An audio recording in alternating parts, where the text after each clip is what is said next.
LCI, vous nous emmenez ce matin au cinéma. Comment ça, Matt Damon fait 12 cm? C'est quoi cette affaire? Eh ben oui, c'est le film qui s'appelle Downsizing, film dont LCI est partenaire et c'est le film le plus attendu, Pascal, de ce début d'année. Pourquoi? Parce que le scénario est fou. Pour lutter contre la surpopulation, un scientifique norvégien a l'idée de réduire les humains qui acceptent à 12 cm. Objectif, moins de déchets, moins de pollution et limiter le réchauffement climatique. Mais très vite, cette belle idée portée par des écolos se transforme en machine à devenir riche. Pourquoi? Parce qu'en réduisant leur taille, les personnes augmentent considérablement leur niveau de vie car tout est moins cher. La classe moyenne accède à d'immenses propriétés, à leur échelle bien sûr, avec piscine, domestique. Alors Matt Damon joue Paul Safranek, un ergothérapeute qui rêve d'un avenir meilleur avec sa femme. Ils décident tous les deux de sauter le pas et de rétrécir. Extrait. Avez-vous bien pris connaissance du fait que vous vous soumettez au processus médical irréversible et définitif qui a pour nom downsizing et que vos corps feront 0,0364% de leur masse et volume actuel?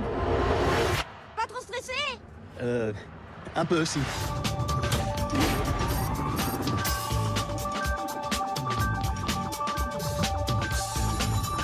Dans le petit monde, il y a un tas de choses à voir.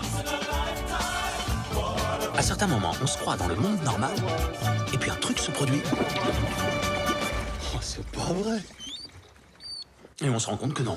Alors je dois vous le dire, j'ai été un petit peu déçue par le film. À la base, l'idée de cette miniaturisation cellulaire, c'est vraiment une super idée, c'est brillant, mais le film est trop long, 2h16. C'est un peu à la fois un drame et une comédie. Le réalisateur Alexander Payne a du mal à choisir, et puis en fait, on a de la peine pour ce pauvre Matt Damon qui va être planté au dernier moment par sa femme. Donc il se retrouve tout seul dans ce monde miniature. Il a un petit peu ce rôle de loser qui se cherche. Et en plus, c'est un monde qui crée quand même des inégalités parce qu'il y a quand même des pauvres qui sont parqués au fin fond de cette communauté où on pensait qu'il y avait de la richesse partout, des hommes et des femmes qui n'ont pas forcément choisi d'être rétrécis.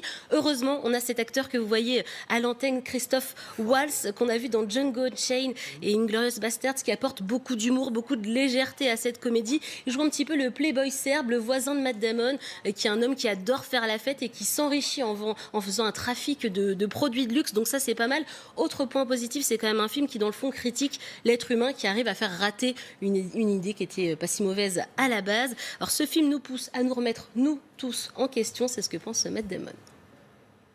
C'est vraiment le bon moment pour ce film. Ça parle aux sociétés d'aujourd'hui, ça parle aussi de toutes ces choses qui définissent la dernière génération d'Américains, à la fois la surconsommation et l'envie de limiter le réchauffement climatique.